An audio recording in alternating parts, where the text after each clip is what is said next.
ओम नमो भगवते वासुदेवाय। ओम नमो भगवते वासुदेवाय। नारायणं नमस्कृत्य नरं चैव नरोत्तमं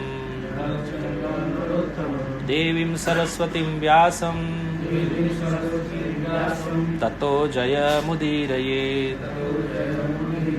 नष्टप्रायेषु अभद्रेषु नित्यं भागवत सेवया भगवती उत्तमश्लोके भक्तिर्भवति नैष्ठिकी। कृष्णाय वासुदेवाय देवकी नंदनाय च नंदगोपकुमाराय गोविंदाय नमो नमः। श्रीमद् भागवतम स्कंद 7 अध्याय 8 श्लोक क्रमांक 40। श्री ब्रह्मोवाच नतोऽस्म्यनन्ताय दुरन्तशक्तये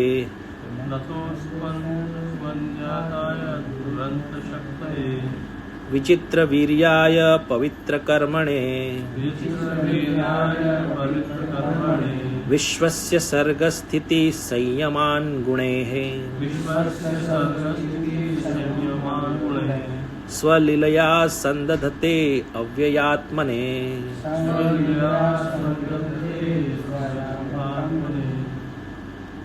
श्री ब्रह्मोवाच नतोऽस्मिन्ननन्ताय दुरन्तशक्तये विचित्रवीर्याय पवित्रकर्मणे विश्वस्य सर्गस्थिति संयमान् गुणैः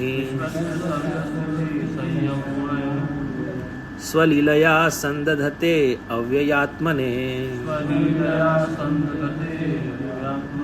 श्री ब्रह्मो उवाच नतोऽस्म्य अनन्ताय दुरन्तशक्तये विचित्रवीर्याय पवित्रकर्मणे विश्वस्य सर्गस्थिति संयमान् गुणैः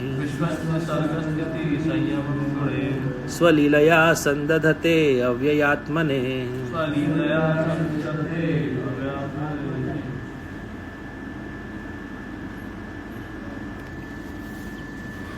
शब्दार्थ। श्री ब्रह्मा उवाच, ब्रह्मा जी ने कहा, नतः नतमस्तक, अस्मि हूँ, अनंताय अनंत भगवान को, दुरंत जिसका अंत ढूंढ पाना कठिन है, शक्तये विभिन्न शक्तियों से युक्त, विचित्र वीर्याय नाना प्रकार के पराक्रम से युक्त, पवित्र कर्मणे जिनके कर्म का फल नहीं होता, चाहे बुरा ही कर्म क्यों न करे वे भौतिक गुण से दूषित नहीं होते, विश्वस्य विश्व की, सर्ग सृष्टि, स्थिति पालन, संयमान तथा संहार, गुणे ही गुणों से, स्व लीलया आसानी से, संदधते संपन्न करते हैं, अव्यय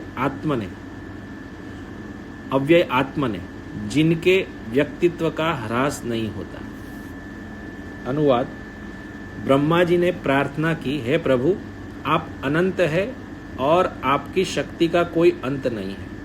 कोई भी आपके पराक्रम तथा अद्भुत प्रभाव का अनुमान नहीं लगा सकता, क्योंकि आपके कर्म माया द्वारा दूषित नहीं होते। आप भौतिक गुणों से सहज ही ब्रह्मांड का सृजन, पालन तथा संहार करते हैं, लेकिन तो भी आप अव्यय बने रहते हैं। अतएव मैं आपको सादर नमस्कार करता हूँ।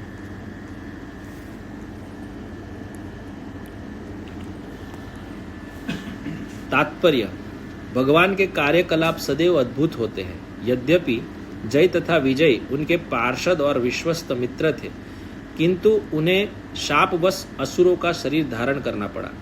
यही नहीं, ऐसे ही एक असुर परिवार में प्रहलाद महाराज को महाभागवत का आचरण प्रदर्शित करने के लिए जन्म धारण करना पड़ा, और तब भगवान को उसी असुर का वध करने के लिए नृसिंह देव का रूप धारण करना पड़ा, जिसने भगवान की इच्छा से असुर कुल में जन्म लिया था।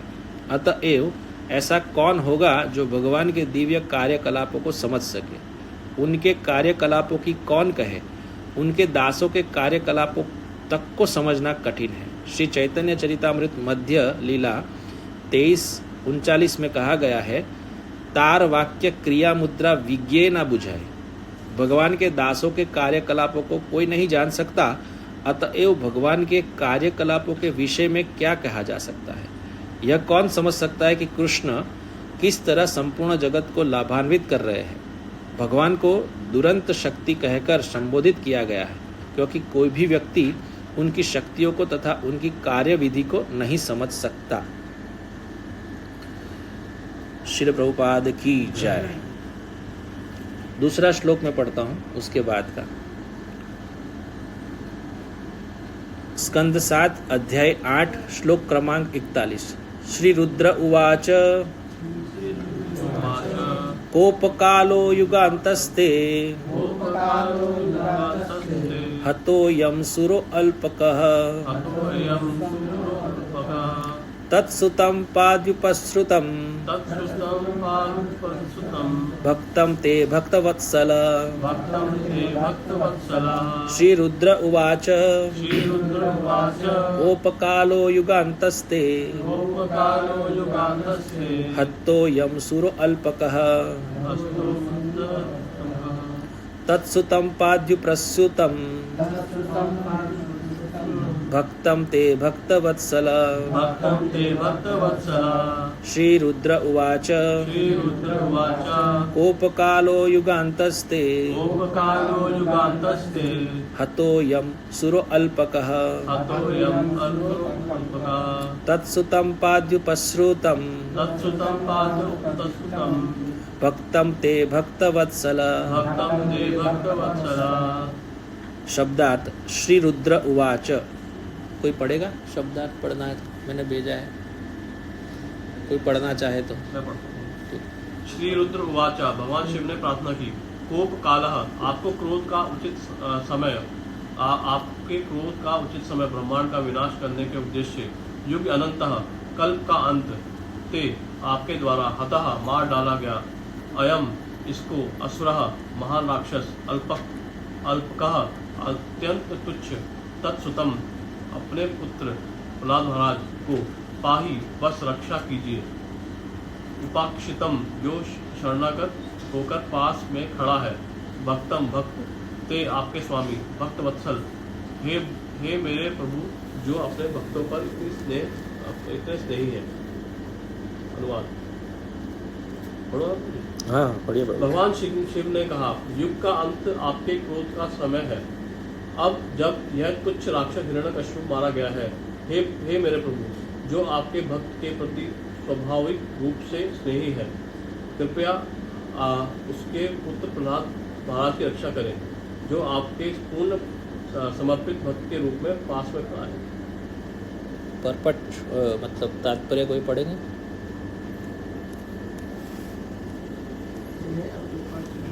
पढ़ सकते हैं तो प्रभु तात्पर्य। भौतिक जगत के सृष्टा है। सृष्टि में 3 प्रकर्म होते हैं, सृजन, पालन तथा अंत में संहार। संहार के समय प्रत्येक युग के अंत में भगवान क्रोध होते हैं और यह क्रोध होने के कार्य शिव जी द्वारा संपन्न होता है। ये तो रुद्र कहलाते हैं। जब भगवान हिरण्यकश्यप को मारने के लिए अत्यंत क्रोध हुए तो सभी लोग उनके रूप को देखकर भयभीत थे, लेकिन शिव जी भयभीत नहीं हुए, क्योंकि उन्हें ज्ञात था कि भगवान का क्रोध ही एक लीला है। उन्हें पता था कि उन्हें ही भगवान के क्रोध की भूमिका निभानी पड़ेगी। काल का अर्थ है शिव जी, भैरव, तथा कोप का अर्थ है भगवान का क्रोध। इन दोनों के संयोग से निर्मित कोप काल का प्रयोग प्रत्येक कल्प के अंत के लिए हुआ है। भगवान भले ही अत्यंत क्रोध क्यों न प्रतीत हो, वास्तव में वे अपने भक्तों के प्रति सदा वत्सल रहते हैं। चूँकि मैं वात्मा है, अर्थात वे कभी प्रवृत्त नहीं होते, एवं वे क्रोध रहने पर भी भक्तों के प्रति वत्सल बने रहते हैं। एवं शिव जी ने भगवान को याद विलायक एवं प्रहलाद महाराज के प्रति प्रतिकूल अवसर बने, जो उनकी बगल में जिन्हीं शरण का भक्ति तरह खड़े थे। जगत गुरु श्रील प्रभुपाद की जय। ओम अज्ञानतिमिरान्धस्य ज्ञानाञ्जनशलाकया चक्षुरुन्मीलितं येन तस्मै श्रीगुरुवे नमः। श्रीचैतन्यमनोभीष्टं स्थापितं येन भूतले स्वयं रूपः कदा मह्यं ददाति स्वपदान्तिकं। वन्देऽहं श्रीगुरो श्रीयुतपदकमलं श्रीगुरुन् वैष्णवांश्च। श्रीरूपं साग्रजातं सहगणरघुनाथान्वितं तं सजीवं साद्वैतं सावधूतं परिजनसहितं कृष्णचैतन्यदेवं श्रीराधाकृष्णपादान् सहगणललिता श्रीविशाखान्वितांश्च। नमो ओं विष्णुपादाय कृष्णपृष्ठाय भूतले श्रीमते भक्तिवेदान्तस्वामिनिति नामिने। नमस्ते सारस्वते देवे गौरवाणी प्रचारिणे निर्विशेषशून्यवादी पाश्चात्यदेशतारिणे। हे कृष्ण करुणा सिंधु दीनबंधु जगत्पते गोपेश गोपिका कांत राधा कांत नमोस्तुते। तप्त कांचन गौरांगी राधे वृंदावनेश्वरी वृषभानुसुते देवी प्रणमामि हरिप्रिये। वाञ्छाकल्पतरुभ्यश्च कृपा सिन्धुभ्य एव च पतितानां पावनेभ्यो वैष्णवेभ्यो नमो नमः। जय श्री कृष्ण चैतन्य प्रभु नित्यानंद श्री अद्वैत गदाधर श्रीवासादि गौर भक्तवृंद। हरे कृष्ण कृष्ण कृष्ण हरे हरे हरे राम राम राम हरे हरे। हरे कृष्णा। तो आप सब पधारे हुए भक्तों का हार्दिक स्वागत है आज के हमारे सुबह के कार्यक्रम में। श्रीमद् भागवतम जो पुराणों का राजा है, उनके श्रवण हेतु हम एकत्रित हुए हैं। तो श्रीमद् भगवत गीता का क्लास हम सायंकालीन करते ही हैं। प्रातः काल में भागवतम का क्लास श्री प्रभुपाद जी ने कहा है, जिसको बोला जाता है नित्यम भागवत सेवया। भागवत एक ऐसा अलौकिक ग्रंथ है जिसको घर में रखने के कारण ही, मतलब केवल घर में रखते ही हमको भगवान कृष्ण को रखने का सौभाग्य प्राप्त होता है। भगवान कलयुग में 3 रूप में प्रकट होते हैं। जैसे हिज ग्रेस चंद्रगोविंद प्रभु आए हुए थे, तब उन्होंने बताया कि एक नाम रूप में प्रकट होते हैं और एक अर्चा विग्रह के रूप में प्रकट होते हैं, और तीसरे रूप में प्रकट होते हैं ग्रंथ रूप में। तो श्रीमद् भागवतम ग्रंथ रूप में ही भगवान श्री कृष्ण ही है। जब भगवान श्री कृष्ण अपनी लीला संवर्धन करके जब अपने गोलोक वृंदावन जा रहे थे, तब उद्धव जी से भेंट होती है। तो उद्धव जी बोलते हैं, प्रभु आपका जब अब जाने का समय है, तो हम ये धर्म ज्ञान वैराग्य ये सब कहाँ जाएंगे? तो कोई स्थान? तो भगवान स्वयं ग्रंथ में विराजमान हो गए और उद्धव को बोले कि ये जो भागवतम है वो मेरा ही स्वरूप है। उनको देखते ही देखते भगवान उस ग्रंथ में प्रविष्ट हो गए। तो ये सामान्य ग्रंथ नहीं है। घर में श्रीमद् भागवतम का होना यानी भगवान श्री कृष्ण विराजमान। तो श्रीमद् भगवत गीता भगवान के मुख से कही गई है, और श्रीमद् भागवतम ग्रंथराज श्रीमद् भागवत महापुराण ये जो है भगवान के नाम रूप गुण लीला का विषय है। उसके अंदर बहुत से भगवान की लीलाएं लिखी गई है, बताई गई है महर्षि वेद व्यास द्वारा। तो देखिए, सत्संग तो बहुत दुर्लभ है। हम जो एकत्रित हुए हैं इतने भक्तगण, ये भगवान कृष्ण की इच्छा है, इसके लिए हम एकत्रित हुए हैं। तो श्रीमद् भागवतम को श्रवण करना भी इतना दुर्लभ है ना। तो भागवतम के विषय में कहा गया है कि जब शुकदेव गोस्वामी परीक्षित महाराज को कथा श्रवण करवा रहे थे, तब बीच में कथा के बीच में ही देवता लोग प्रकट हुए अमृत का कलश लेकर, और बताया परीक्षित महाराज को तो मृत्यु होने वाली थी 7 दिन में, इसलिए वो भागवत सुनने आए थे। लेकिन उनको एक प्रलोभन दिया गया देवताओं द्वारा कि आप अमृत को पी लीजिए, जिससे आपका जीवन बच जाएगा, और बदले में हमको कथामृत। इसका मतलब है कि देवता के लोकों में भी कथा नहीं। हम लोग बहुत सौभाग्यशाली है कि कथा हमको प्राप्त है सहज।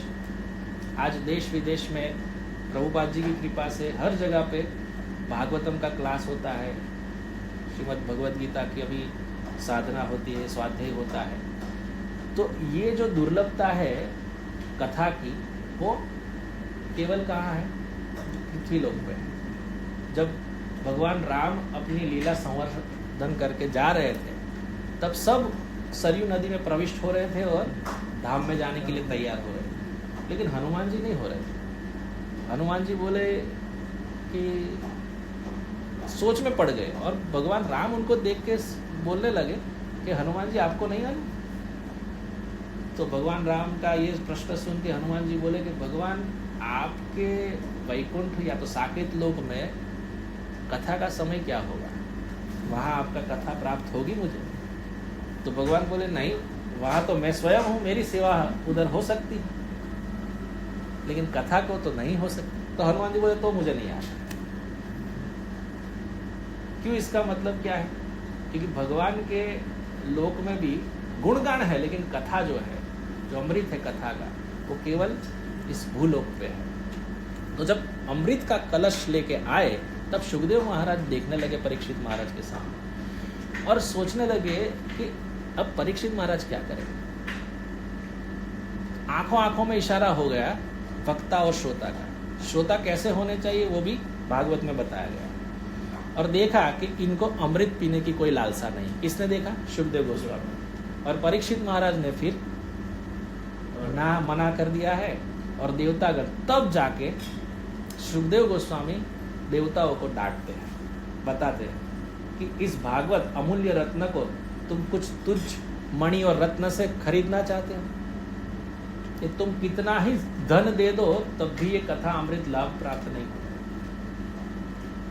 तो प्रभुपाद जी भी श्रीमद् भागवतम और बहुत सारे तात्पर्य में श्रीमद् भगवद गीता में भी लिखते हैं कि श्रवण करने की कोई विधि है। दिल में इच्छा ये होनी चाहिए कि मैं भगवान का शरणागत हूँ और भगवान की कथा अमृत की मेरे लिए सर्वोत्तम एक ऐसी वर्षा है जो मेरे जीवन के ताप को नष्ट कर देगी। 3 प्रकार के ताप है, आदि दैविक, आदि भौतिक, आदि आध्यात्मिक। ये 3 प्रकार के ताप नष्ट करने वाली है श्रीमद् भागवतम। अभी आदि दैविक, आदि भौतिक के विषय में मैं संक्षिप्त में कहूँ। आदि भौतिक क्या है कि हमारे ही परिवारजन से या आस पड़ोस से किसी के प्रेजेंस में हमको दुख होना। किसी को दुख होता है ना, भाई ये मुझे कैसी पत्नी मिली है, कोई पति मिला है, या मेरे माँ बाप, या कोई भी कुछ भी जैसे भी, वो आदि भौतिक। आदि आध्यात्मिक अपने ही मन से दुख प्राप्त होता है, मन से शरीर से, हाँ मन से शरीर से इस प्रकार से दुख प्राप्त होता है, वो आदि भौतिक है। और आदि दैविक क्या है? जो कोरोना आ जाना, सुनामी आ जाना, भूकंप आ जाना, गर्मी, तो बरसात, हाँ, तो जो देवताओं से प्राप्त होता है ना, तो ये सब है आदि दैविक। तो इन 3 प्रकार के तापों को नष्ट करने वाली कथा अमृत है, वो जो है भगवान की नाम रूप गुण लीला से आच्छादित श्रीमद् भागवतम, रामायण आदि कथाएं। तो यहाँ पे मूल है, जब कथा इस प्रकार है, नैमिषारण्य में थोड़ा महात्म्य बता के मूल हमारे नरसिंह चतुर्दशी के विशेषज्ञ में थोड़ा बहुत कहूँगा। तो नैमिषारण्य में शौनक आदि ऋषि विराजमान है और वहाँ पे सूत जी का आगमन होता है। तो अभी इसकी डिटेल में हम नहीं जाएंगे क्योंकि कथा लंबी हो जाएगी। सूत जी कौन है ये सब, तो बहुत बड़ा सत्र आयोजित किया गया था। जैसे सूत जी आए तो उनको आसन दिया गया, क्योंकि बहुत बड़े जो कोई जानकार व्यक्ति होते हैं, जैसे वरिष्ठ होते हैं, उनकी क्या स्वागत होता है वो सब बताया गया है श्रीमद् भागवतम में। तो उनको बिठाया गया और निवेदन किया गया कि हमारे जीवन का ताप नष्ट करने वाली और हमारे जीवन में अमृतमय, रसमय भगवान कृष्ण की लीला हमको सुनाई। कुछ 6 प्रश्न पूछे गए, प्रथम स्कंद में इसका वर्णन है। तो यहाँ पे पहले महात्म्य से शुरू करते हैं और पद्म पुराण में श्रीमद् भागवतम का महात्म्य बताया गया है।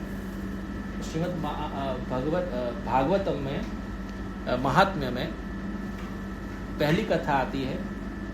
देवर्षि नारद जब विचरण करते करते इस पृथ्वी लोक में भ्रमण कर रहे थे, तब उन्होंने देखा सब दुखी संसार में।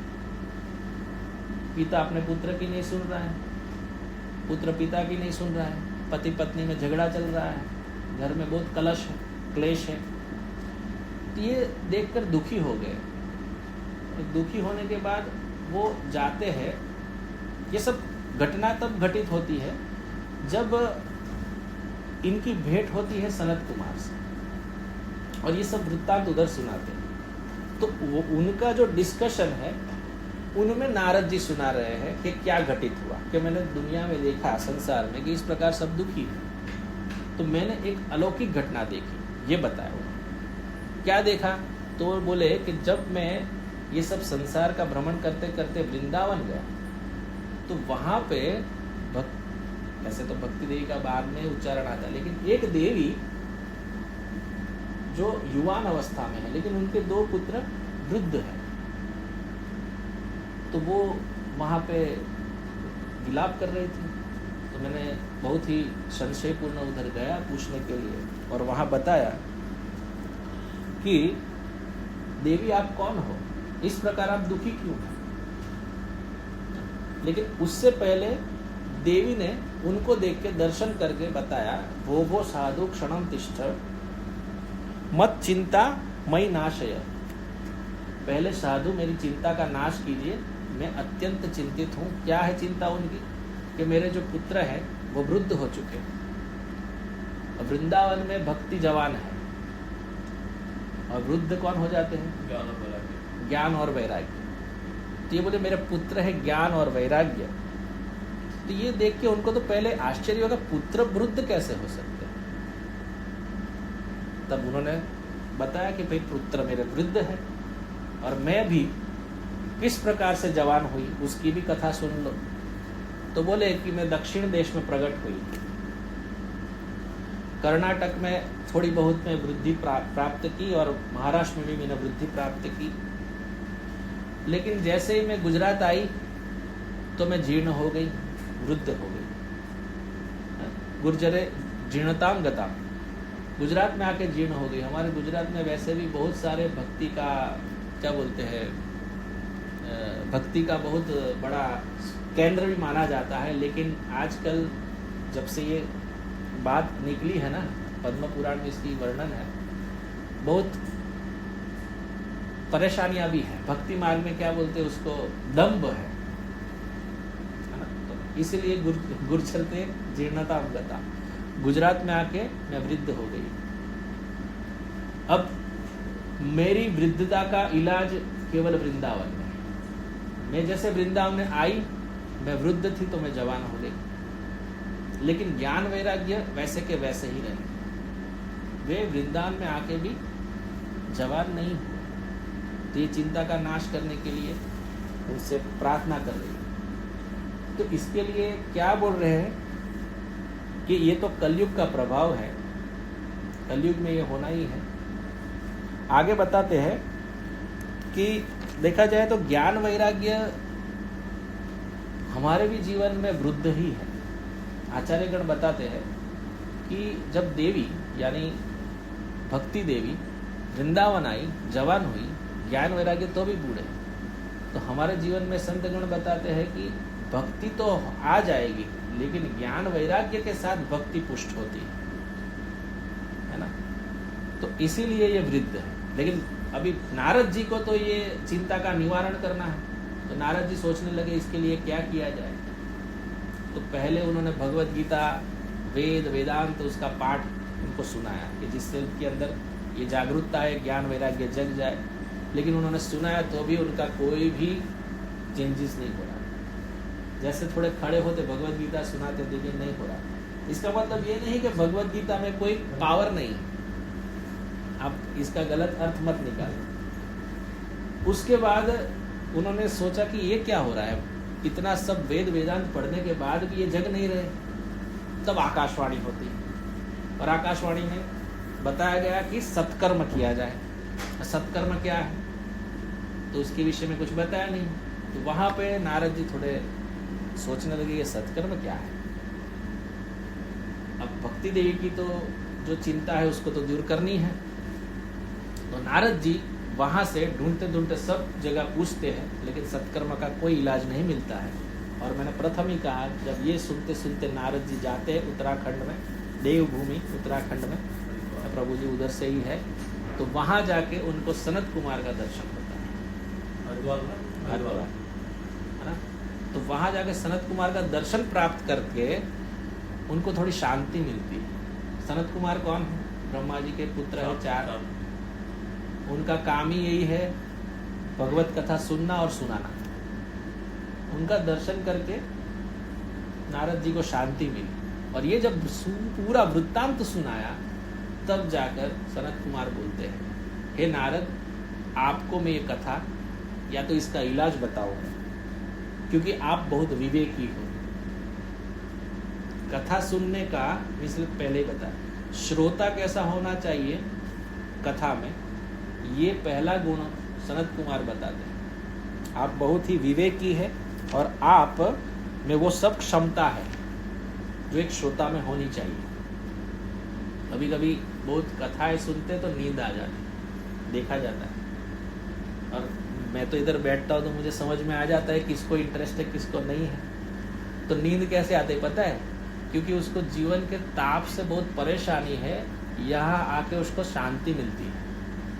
तो जो सोच विचार है ना सब बंद हो जाते हैं, क्योंकि स्वयं भगवान है ना भागवत के रूप में, और एक एक शब्द में भगवान विराजमान है। तो जब देखते हैं तो थोड़ा बहुत आनंद आता है, लेकिन ऐसे ऐसे होने लगता है। तो सबसे बड़ी बाधा है कथा में निद्रा। निद्रा को दूर करने के लिए उपाय है कि मन में भगवान को धारण करते हुए यही भाव रखना है कि स्वयं भगवान की उपस्थिति में ये कथा सुन रहा, और जो बता रहे हैं उनमें भी भाव रखना चाहिए। अब वक्ता कैसा भी हो, कोई भी हो, हाँ वक्ता की क्वालिटी भी बताइए, ऐसा नहीं है कि फिर को अकेले श्रोता की। अवैष्णव से कभी नहीं सुनना चाहिए। अवैष्णव यानी जो भगवान की भक्ति में नहीं है, उनकी सेवा में नहीं, उनके मुख से कभी कथा नहीं सुननी चाहिए। एक उदाहरण में एक श्लोक पद्म पुराण में आता है, उसमें बताते हैं कि भागवत और ये सब आदि ग्रंथ तो है, तो कोई भी पढ़े इसमें क्या फर्क है, भगवान का ही स्वरूप है ना, पढ़ लेगा और सुन लेगा। लेकिन जिस प्रकार से दूध के अंदर जब कोई सांप अपना मुख लगा ले तो दूध पीने लायक होगा। ये उदाहरण में पद्म पुराण में दिया गया श्लोक से ले रहा हूं। इसी प्रकार से दूध है सब हमारे ग्रंथ भागवतम आदि, लेकिन इसके अंदर कोई अवैष्णव मुख मार लेगा तो कथा नहीं रह जाएगी। इसीलिए देवतागण भी क्या किए, बहुत बुद्धिमानी लगाई कि भाई इसको हम खरीद लेंगे, अमृत तो कोई भी ले रहा, हमको कोई अमृत लेके आ जाए तो हम क्या करें भाई, हम तो स्वस्थ हो जाएंगे, हमारा तो रोग दूर हो जाएगा, हम तो बहुत साल तक जिए। अमृत भी हमको अमर नहीं कर सकता, ये ध्यान रखना। हमारा जीवन काल बढ़ा सकता है, ये देवतागण भी अमर नहीं है। केवल परमेश्वर भगवान कृष्ण, उनके अलावा कोई अमर नहीं है। सबको एक काल से मृत्यु है ही, लेकिन बहुत दीर्घ काल तक उनकी जीवनी रहती है, तो अमृत की वजह से। तो अमृत हमको मिले तो कौन नहीं छोड़ेगा। लेकिन यहाँ पे परीक्षित महाराज ने उनका त्याग किया, कथा अमृत हम सुने। इसी प्रकार नारद जी को भी ये आनंद हुआ, और नारद जी का जो श्रोता का लक्षण है वो सनत कुमार ने देख लिया और उन्होंने बोला। इसीलिए जो कथा कहने वाले हैं वो भी श्रोता के लक्षण देखते हैं। हमारे श्रीमद् भागवतम में बहुत सारी कथाएं भी उसमें आती है, और प्रभुपाद जी ये बात को बताई कि नित्यम भागवत सेवा क्यों होना चाहिए। रोज हम खाना रोज खाते हैं, सोते भी रोज है। हमारे अंदर के विकार दूर करने हेतु हमको रोज सत्संग का आश्रय लेना चाहिए। और सत्संग का आश्रय दो प्रकार से, एक ग्रंथ के माध्यम से है और एक कुछ कहने वाले हैं, है ना, वरिष्ठ वैष्णव कोई हो उनसे सुनना चाहिए। तो एक ग्रंथ भागवत है और एक संत भागवत है, समझ में आया ना। तो ऐसे ही करके हमको श्रवण करना चाहिए। तो कहीं मिले हमको संत, तो हमारा पहला ही कर्तव्य है कि उनको प्रणाम करके उनसे सुनने की जिज्ञासा करनी चाहिए। आजकल प्रॉब्लम यही है कि मैं इससे क्यों सुनूं, ये क्या बहुत जानकार हो गया है, ये अभिमान का लक्षण है। भगवान की कथा में प्रेम होना चाहिए, ये लक्षण है। अब जब ये सुना तब सनत कुमार बोले अरेंजमेंट किया जाए, कहाँ सुनाएंगे कथा। पहले तो ये स्थान भी नक्की किया उन्होंने, आनंदवन यानी हरिद्वार के क्षेत्र में वो आता है, आज भी हम जाएंगे तो वो है जगह, वहाँ ये स्थान नक्की किया गया। यजमान कौन बने? स्वयं नारद। चिंता का नाश किसका करना है, किसके उपलक्ष्य में की जा रही है कथा? भक्ति देवी, क्योंकि ज्ञान और वैराग्य पुष्ट किया जाए। अब कथा के अरेंजमेंट हुई। जैसे ही कथा का नाम सुना कि कथा हो रही है, सब बंटने लगा ना फ्लायर्स, कथा हो रही, कथा हो रही, तो कौन कौन आए ये वर्णन आता है। तो वहाँ पे सब आए, कौन कौन? वरिष्ठ सब साधु पहले दौड़ के आए। उन्होंने बताया गया कि वशिष्ठ मुनि, च्यवन मुनि, स्वयं भृगु ऋषि और बाकी सब वेद के जो मूर्तिमान रूप बन के आए, प्रयागराज आदि धाम आए, है ना, तीर्थ आए, ये सब आके विराजमान हो गए। और जो नहीं आ रहे थे, वैसे कथा में कुछ लोग नहीं आते, तो कोई एक व्यक्ति भी ऐसा होना चाहिए, भक्त होना चाहिए, जो जिसको बुला बुला के खींच के लेके आए।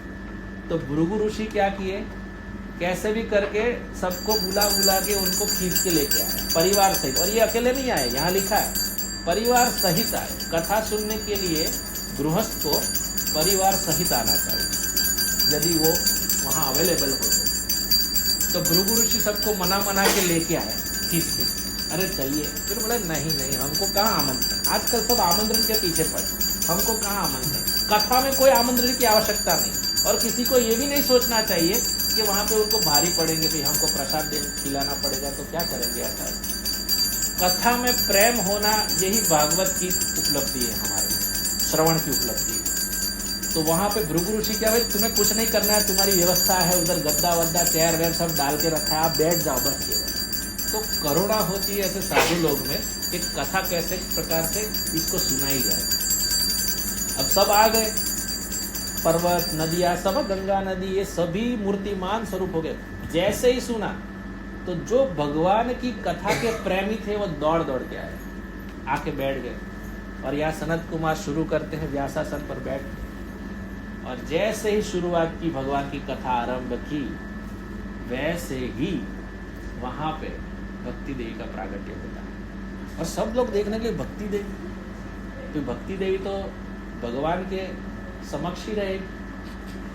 भगवान के समक्ष होते हुए भक्ति देवी को आनंद आने लगा, उसके साथ स्वयं ज्ञान और वैराग्य प्रकट हो गए। और जैसे ही उन्होंने कीर्तन शुरू किया आगे कथा में, श्री कृष्ण गोविंद हरे मुरारी, हे नाथ नारायण वासुदेव, श्री कृष्ण गोविंद हरे मुरारी, हे नाथ नारायण वासुदेव। जैसे ये सुना, ज्ञान और वैराग्य वहां ही वृद्धता से दूर होके यौवन अवस्था को प्राप्त करेंगे। और सब नाचने लगे, और वहां नाचते नाचते सब भक्तगण जो वरिष्ठ है वो भी इधर आ गए और देखने लगे चमत्कार सबके आंखों के समक्ष, ऐसा कि जो वृद्ध हो चुके वो जवान कैसे हो गए। तो श्रीमद् भागवतम का श्रवण करने से श्रद्धा पूर्वक हमारे अंदर जो भी कल्मश है उसका निराकरण निश्चित है।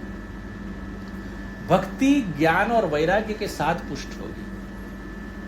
तो ये कथा के माध्यम से हमको ये जानने को होता है। मैंने बहुत संक्षिप्त में इस कथा को कहा है, और आज के श्लोक के अनुसार जैसे भागवतम की महिमा कही जाए तो पूरे 7 दिन तक इसको चलाते ही जाए, इसका खत्म नहीं होगा। और दूसरा भी महात्म्य बताया कि किस किस का उद्धार होता है, उसकी कथा मैंने पहले भी सुनाई थी। महात्म्य नंबर 2 धुंधुकारी की कथा है ना, गोकर्ण की। तो जो प्रेत पीड़ा विनाशिनी है कौन? श्रीमद् भागवत। इसलिए कोई यदि गुजर जाए तो उसके उपलक्ष्य में सब भागवत कथा बिठाते हैं, पारायण करते हैं। क्यों?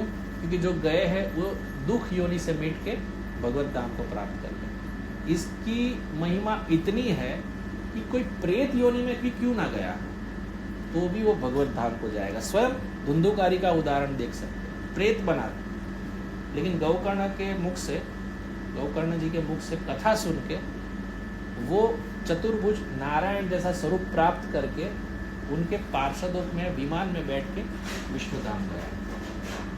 तो ये भागवतम की महिमा है। तो आज का दिन बहुत विशेष है। मैं आप सबको धन्यवाद देना चाहूँगा कि आप सुबह सुबह इतने जल्दी उठ के आए, क्योंकि पहले तो ये जानना जरूरी है कि भगवान में प्रेम है कैसे जाना जाए, है ना।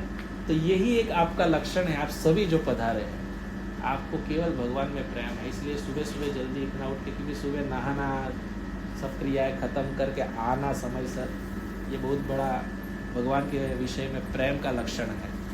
तो आप सभी का बहुत बहुत धन्यवाद, आप पधारे हैं। आज विशेष कार्यक्रम है नरसिंह चतुर्दशी का, आज दिन है। आज के दिन नरसिंह भगवान भक्त प्रहलाद के कहने से, ऐसा नहीं भगवान को मतलब चलो भी मैं प्रकट इसको मारूंगा, भगवान तभी प्रकट होते हैं जब कोई भक्त की पुकार हृदय से आती है। अभी भी ये पॉसिबल है, हमारी पुकार बहुत कम पड़ रही है ना। हिज ग्रेस चंद्र गोविंद प्रभु एक चौपाई बोले थे, है ना, कि हरि व्यापक सर्वत्र समाना, प्रेम ते प्रगट होई में जाना। भगवान कैसे प्रकट हो गए? सर्वत्र विराजमान है ना। कोई बोलते हैं ये हारमोनियम में भी है, ये लकड़े में भी है, सब जगह पे है, लेकिन प्रकट करने की विधि है ना। जैसे मैंने बात बताई भागवत महात्म्य की, उसमें उन्होंने बोला मैंने वेद सब कुछ कहा, ये मैं आपको बात बताना भूल गया, वेद वेदांत सब कहा। नारद जी ने ये भी बताया था सनत कुमार को, लेकिन वो जागे ही नहीं। तो क्या महिमा कम है वेद वेदांत भगवत गीता ये सब आदि उपनिषदों की? तो सनत कुमार बहुत सुंदर बात बताते हैं। देखो वेद जो है वो एक वृक्ष है। जैसे श्रीमद् भागवतम में 3रा श्लोक है महात्म्य का, निगम कल्प तरोर गलितम फलम शुक मुखाद अमृत द्रव्य संयुतम पिबत भागवतम रसमालयम मुहुरहो रसिका भूई भाव का। इसका मतलब है कि निगम कल्प तरोर गलितम। निगम कल्प किसको बोलते हैं? जो कल्प वृक्ष के समान है। क्या है? वेद वेदांत सभी जो हमारे शास्त्र है, जो भगवान से उद्भूत है। गलितम फलम का मतलब क्या है? लेकिन इसके ऊपर ऐसा पका हुआ फल तैयार हुआ है। फिर बोला सुख मुखाद अमृत द्रव्य संयुतम। सुखदेव गोस्वामी के मुखारविंद से वो फल का आस्वादन श्रोताजन ने किया, खास करके परीक्षित महाराज। क्यों? जब कोई तोता कोई फल में चोंच मारे तो बहुत मीठा होता है वो फल।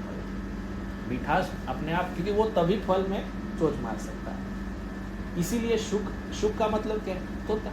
सुखदेव गोस्वामी जो राधा रानी के पार्षद है, उनके मुख से ये निकला है। क्या? श्रीमद् भागवत। पिबत, इसलिए ये फल भी नहीं है जिसको कुछ निकाला जाए, कोई अंदर बीज नहीं है, कुछ नहीं। पिबत यानी डायरेक्ट उस फल का पीना ही है। पिबत भागवतम, ये जो भागवतम है वो डायरेक्ट पीने का ग्रंथ है। पिबत भागवतम रसमालयम, रस से संपूर्ण है। आलय किसको बोलते हैं? जैसे पुस्तकालय है, रुग्णालय है, जो बोलते हैं ना आलय यानी घर, तो ये रस का पूरा विस्तार घर है। तो मुहुरहो रसिका भूवि भाव का, जो रसिक गण है, भगवान के प्रेमी है, उसको ये प्राप्त करके धन्य से धन्यता प्राप्त करेंगे। तो इस प्रकार से ये बहुत बड़ा रसमाला है, रस आलय है। तो भागवतम के विषय में सनत कुमार ये बता रहे हैं कि वेद वेदांत सब वृक्ष है, लेकिन ये जो है वो पका हुआ फल है। तो जिस प्रकार से दूध में घी है, लेकिन दूध के अंदर हम पूरी नहीं छान सकते, एक प्रोसेस होगा। दूध को पहले गर्म करो, फिर उसमें थोड़ा दही का मेरवन डालो, फिर उस दही का मेरवन डाल के उसको थोड़ा तपाने के बाद धीरे धीरे से उसमें से फिर वो मथना पड़ेगा, मक्खन निकालना पड़ेगा। मक्खन को फिर गर्म करो, फिर मक्खन को गर्म करने के बाद घी प्राप्त होता है। घी डालने से पूरी छान सकते। तो दूध में से घी बन रहा है, लेकिन दूध में पूरी डालने से पूरी नहीं तली जाएगी, घी प्राप्त करना पड़ेगा। इसी प्रकार श्रीमद् भागवतम जो है वो घी है ना। तो उसके बाद घी के बाद क्या होता है? कुछ नहीं, उससे अन्य अन्य मिठाई बनती है। ये अंतिम निष्कर्ष है सुखदेव गोस्वामी का, और महर्षि वेद व्यास इसको लिख रहे हैं कि ये श्रीमद् भागवतम जो है अंतिम है, इसीलिए इसका महत्व है। इसलिए कि इसने कहा, सनत कुमार ने नारद जी को ये बात बताई। तो ये प्रोसेस जरूरी है। तो भगवान प्रकट होते हैं भक्त की पुकार से। इस खंबे में है बता दिया तो खंबे से प्रकट हो गए नरसिंह जी। अब आज के श्लोक में हमने चर्चा की, ब्रह्मा जी प्रार्थना करते हैं, आप आदि जन्मदाता भी आप है, पालन करता भी आप है, संहार करता भी आप। तो हमने सब श्रवण किया है कि संहार करता तो शिव जी है, पालन करता विष्णु जी है, और उत्पत्ति करने वाले जो है ब्रह्मा। लेकिन ये सेवा किसने सौंपी है? भगवान कृष्ण ने। अब ये बात सब भागवतम में लिखी हुई है। अब किसी ने ये बात नहीं सुनी है तो बोलेगा कि ऐसा कहाँ लिखा है, तुम इस्कॉन से हो इसलिए सब तुम ऊपर ही बता रहे हो इसको। तो भागवतम इस्कॉन का तो है नहीं, भागवतम तो समस्त वैष्णव गण का है। तो जिसने इस रस का आस्वादन किया है वही सही सही बता सकेगा ना। तो नरसिंह भगवान स्वयं कृष्ण का स्वरूप है। प्रभुपाद जी बताए कि कृष्ण जो है वो बहुत सारे संबंध उसके साथ बांधे जाते हैं। इसी प्रकार नरसिंह देव किसके लिए प्रकट हुए? भक्त की रक्षा हेतु। और भक्त को जो परेशान कर रहे थे उनके पिताजी, उनको दंड देने के लिए प्रकट हुए। तो कथा मैंने बहुत संक्षिप्त में पहले भी बताई है। एक बार क्या हुआ, जब सनत कुमार फिर से आते हैं, जब जाते हैं विष्णु भगवान के दर्शन हेतु, तब जय और विजय उनके द्वार पे खड़े हो जाते हैं और बोलने लगते हैं कि अभी तो वो शयन में, आप नहीं मिल सकते। सनत कुमार पहले तो शांति से बताए उनको, लेकिन माने नहीं।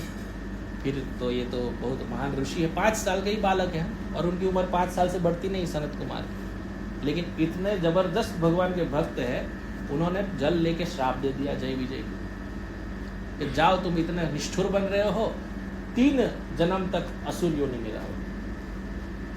अब भगवान तो फिर वो तो उनकी योजना थी, लीला तो उनकी, अंदर से आए, सब निवारण हुआ। और फिर सनत कुमार को बहुत ही परेशानी हुई कि मैंने ये क्या कर दिया। भगवान बोले शांत रहो, ये सब होना ही था, क्योंकि भगवान को वीर रस का आस्वादन भी करना था। तो जय क्या बन गए? हिरण्यकश्यप, और विजय क्या बन गए? हिरण्याक्ष।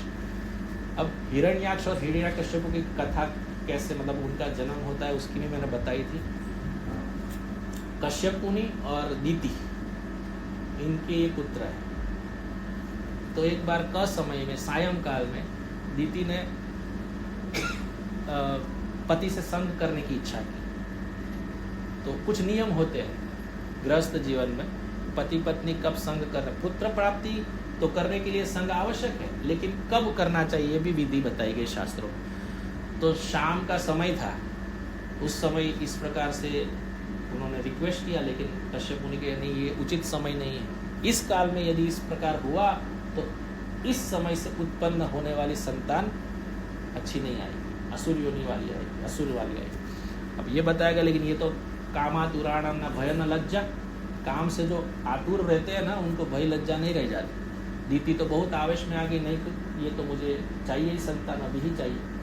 अब जब इनका संग हुआ और इनके फल स्वरूप हिरण्यकश्यप और हिरण्याक्ष उत्पन्न हुए। पहले भगवान किसने शुक्र रूप में आए हो, है ना, उन्होंने किसका वध किया? हिरण्याक्ष का। अब ये बात जानकर, क्योंकि उनके भाई थे हिरण्यकश्यप, तो विष्णु ने इस प्रकार शुक्र रूप लेके हत्या कर दी मेरे भाई की, खुन्नस था। इसलिए विष्णु भगवान को बहुत ही क्या बोलते हैं, खून खौल उठता था कि इसका मैं वध करूंगा। इन्होंने भयंकर तपस्या की, ना भूतो ना भविष्यति, ऐसे अंगूठे पे खड़े रहकर इतने साल, हजारों, मुझे साल पता नहीं अभी, लेकिन इतने साल तक की कि पूरा शरीर गल गया उसका, हड्डी दिखने लगी, मांस दिखने लगा, इतने तक। किसकी उन्नति? ब्रह्मा जी, क्योंकि विष्णु से तो उनको 36 का आंकड़ा था। और ब्रह्मा जी ने देखा कि भी तो बहुत भयंकर तप किया है, तो उनको देना पड़ेगा वरदान। ब्रह्मा जी आए और उसको क्या चाहिए था? असुरों को क्या चाहिए? मैं कभी ना मरूं, मुझे अमर बना दो। ब्रह्मा जी बोले ये तो सृष्टि का नियम है, तो अमर कोई नहीं हो सकता। सब आप परिचित हो कथा से। तो बात आई कि ना मैं जल में मरूँ, ना पृथ्वी पे, ना मैं दिन में मरूँ, ना रात में मरूँ, ना अंदर मरूँ, ना बाहर मरूँ, ना प्राणी से मरूँ, ना मनुष्य से मरूँ। इस प्रकार से ऐसा कह दिया कि लगभग वो किसी से मर ना पाए। अब इसकी तो बहुत दहशत बढ़ने लगी, क्योंकि शक्ति प्राप्त होगी ना, मरूंगा ही नहीं। पहले तो देवता को पछाड़ दिया, इंद्र को पछाड़ दिया, सभी को उसने आहत तहत कर दिया, और सभी ऋषि मुनि का तप भंग कर दिया। अभी घोषित कर दो कि हिरण्यकश्यप भगवान, मैं ही भगवान हूँ, सब मेरी पूजा चालू करो, और ना करे उसको दंड दे, मार डाले, सर उतार दे। सब त्रस्त हो गए। स्वयं नारद जी भी उनके समक्ष आके हिरण्यकश्यप भगवान की जय बोलते थे, ऐसा लिखा गया है भागवत। वैसे नारद जी भगवान के भक्त हैं, लेकिन उस समय का माहौल ऐसा था कि सब डरे डरे रहते थे। हिरण्यकश्यप को नाम सुन के सब लोगों को भागने को होता था, इतने दहशत बन गई। अब उनकी पत्नी कयाधु के घर में प्रहलाद महाराज का प्रादुर्भाव होता है, और इसकी कथा लंबी है, लेकिन मैं बता दूं, इनको लिया जाता है। जैसे ये गर्भ संस्कार विधि के विषय में पहले बताया था मैंने, घर में बालक हो तो कौन सी जगह अनुकूल रहती है। प्रहलाद महाराज को जब वो घर में थे तब से ही सानिध्य मिल गया था नारद जी। एक पूर्ण कारण सर इंद्र कयाधु को लेके जा रहे थे, भाग गए थे पत्नी को उनकी लेके। अब बीच में नारद जी मिले, नारद जी ने बोला कि देखो ऐसा है तो इसके घर में महाभागवत है। नारद जी को पता था, तब मना के इंद्र से कयाधु को लेके जाते हैं और अपने आश्रम में नारद जी के साथ लेके जाते हैं। अब कयाधु को दिन रात भगवान की कथा सुनाते हैं। तो गर्भ अवस्था में यदि बालक गर्भ में हो और उनको भगवान की कथाएं सुनाई जाए तो भगवान का भक्त ही जन्म लेगा। तो ये सब घटना हुई, और प्रहलाद महाराज का प्रादुर्भाव होता है। बोलो जिस प्रहलाद महाराज की जय। तो प्रहलाद महाराज का प्रादुर्भाव हुआ। प्रहलाद महाराज बचपन से ही इतने निष्ठावान भक्त थे, भगवान विष्णु की ही पूजा आराधना करते, उनका ही ध्यान धरते। समय बढ़ता गया और हिरण्यकश्यप को पता चला कि ऐसा क्यों करता है भाई, क्या मामला हो गया। सबको बुलाया, अपने टीचर्स को बुलाया जो शुक्राचार्य के शिष्य थे, है ना, उनको बुलाया, उनके साथ विद्या पाठ करने के लिए भेज दिया। लेकिन वहाँ भी सबको भक्त ही बनाता था, सब जगह भजन कीर्तन करवाता था। अब हिरण्यकश्यप की तो बहुत ही शौर्य, अरे इसको तो मैं नहीं छोड़ूंगा। बहुत सारी घटनाएं घटी, आप सबको ज्ञात है। उसको पर्वत से फेंका गया, जहरीले जहरीले सांप के साथ छोड़ा गया जिससे इसका मृत्यु हो जाए, लेकिन हर बार बच जाता। एक बार ऐसा भी आया कि इसको होलिका, उसकी जो बहन थी, उसके साथ बिठा के जलाया गया, लेकिन होलिका खुद जल गई। उसको ब्रह्मा जी का वरदान था इसलिए वो नहीं जल सकती, लेकिन खुद जल गई। प्रहलाद जी बच गए, प्रहलाद जी के साथ शक्ति थी। ओम नमो भगवते वासुदेवाय, जो नारद जी ने हमको मंत्र दिया था, बस वही रटते रहते थे। चिंतन, प्रहलाद महाराज भक्ति के ऐसे महान, क्या बोला जाए उसको, भक्त है भक्ति योग के, कि चिंतन द्वारा, ध्यान द्वारा भगवान का पूजन आराधना करें। ये सबसे अच्छी विधि है। हम नाम जप करते हैं जिससे हमारे अंदर वो विचारधारा आए, भगवान के विषय में सोचने की आए। क्योंकि हम नहीं नाम जप करते ना तो हम कुछ और ही सोचेंगे। देखना आप, ये नाम जप क्यों है पता है? भगवान का चिंतन हो जाए, इसीलिए नाम जप। तो चिंतन के महान वैष्णव, महान भक्त है। और कलयुग में हमने कथा अभी आरंभ की थी भक्त मार्ग में, स्वयं नामदेव महाराज को श्री नाभा गोस्वामी कहते हैं कि ये प्रहलाद महाराज के अवतार है। तो नामदेव महाराज का भी बहुत अलौकिक चरित्र है। ये सब जब घटना घटी, हिरण्यकश्यप को बहुत गुस्सा आया, वो बोलने लगे कि कैसे भी नहीं इसका मृत्यु हो रहा है। अब हरे कृष्ण, अब इनका क्या किया? तो एक बार सभा में बैठे हुए थे तो बहुत उनको दंडित करने हेतु यातनाएं दी गई, और बोला अभी तू ये विष्णु विष्णु बोल रहा है, इनका चिंतन नहीं छोड़ा तो आज तेरी खैर नहीं, मैं तलवार से तेरा गला उतार दूंगा।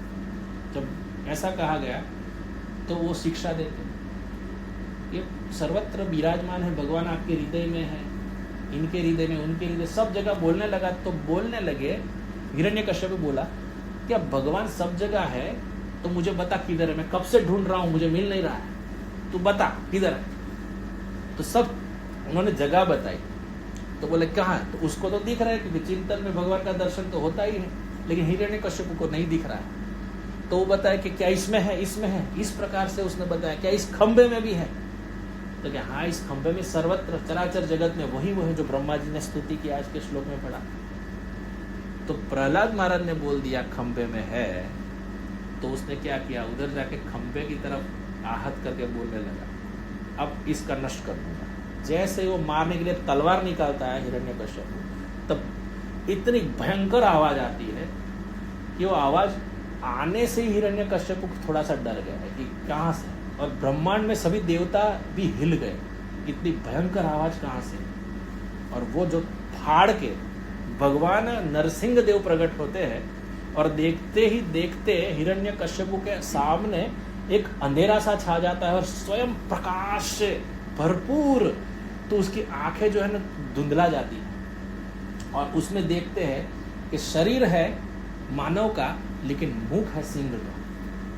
और भगवान के स्वरूप के विषय में इतना सुंदर बताया गया है कि भगवान के बाल इस प्रकार सुनहरी और इतने लहराते हैं कि इतने बादलों को भी स्पर्श कर रहे हैं हवा में। बहुत सुंदर वर्णन है। नख इतने तेजदार है कि उनके प्रकाश से आंख जो है अपने आप बंद हो जाती है। तो हिरण्यकश्यप पहले तो देख के डरा, लेकिन अंदर था ना मैं तो अमर हूँ, असुरों का तो यही सोचना होता है, मुझे कौन मार सकता। ऐसे ही वो झपटा उधर भगवान नरसिंह देव के सामने, और नरसिंह देव के सामने इस प्रकार झपटा जैसे सुखदेव गोस्वामी और शायद वार्तालाप किस में होता है मैं ध्यान में नहीं है, लेकिन वो बता रहे हैं जिस प्रकार अग्नि में पतंगा बहुत तेजी से आकृष्ट हो जाता है और आता है, इस प्रकार नरसिंह देव के सामने मच्छर की तरह वो दिख रहा था। एक अग्नि में जैसे पतंगा प्रविष्ट होता है, इस प्रकार हिरण्यकश्यप भगवान के सामने प्रविष्ट हो रहा। और भगवान के तीक्ष्ण नखोर हाथों में वो आ गया, एक बार वो छूट गया तो सब देवता गण भी बोलने लगे कि इसके साथ खेलने में आनंद नहीं है। लेकिन जब इस प्रकार घटना हुई तो भगवान ने उनको दोबारा पकड़ा और पकड़ने के बाद अपने झांग पे बिठाया और दरवाजे पे, और वहां बिठा के अपने तीक्ष्ण नखों से उनके पेट पे छाती पे प्रहार किया और एक ही बाद में उनको फाड़ के रख दिया और अंदर से जो आते हैं वो निकाल के भगवान ने, तो उनके रक्त से भगवान का गला और मुख लाल लाल हो गया। तो ऐसे भगवान ने नरसिंह देव ने हिरण्यकश्यप का वध किया। बोले श्री नरसिंह भगवान की जय। और वहां जा सब देवी देवता इकट्ठे हो जाते हैं, लेकिन भगवान का क्रोध शांत नहीं हो रहा है। पहले आते हैं ब्रह्मदेव, वो स्तुति करते हैं, आज पढ़ा हम। फिर भगवान शिव आते हैं, लेकिन भगवान शिव ने बहुत सुंदर बताया इसके बाद। भगवान शिव क्या बताते हैं, हे प्रभु आप प्रलय कारण, प्रलय के कारक हैं।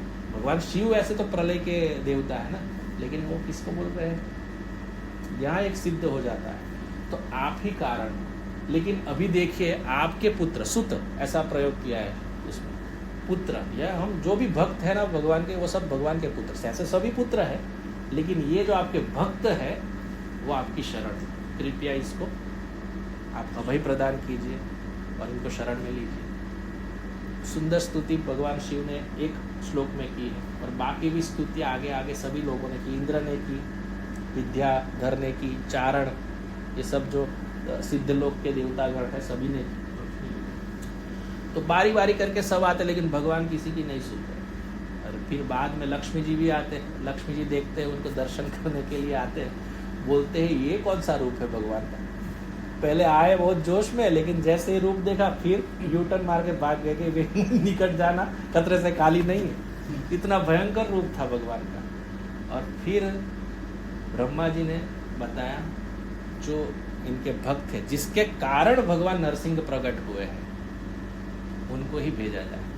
और प्रहलाद महाराज हाथों में फूल की माला लिए जाते हैं और भगवान के समक्ष देखते हैं। और भगवान जैसे ही प्रहलाद महाराज को देखते हैं और भगवान में वात्सल्य उमड़ आता है, उनको उठा के गोद में बिठा देते हैं। तो हार पहना है प्रहलाद महाराज ने, और वो प्रहलाद महाराज के मस्तिष्क पे अपना वरद हस्त रखते हैं और भगवान इतने प्रेम से उनको सहलाते हैं और अपनी जिह्वा से प्रहलाद महाराज को चाटते हैं। ये है भगवान का स्वरूप। जितने भी भगवान के ही सब पार्षद थे, लेकिन किसी में शांत नहीं हुए। जब प्रहलाद महाराज आए तो भगवान सौम्य बन गए।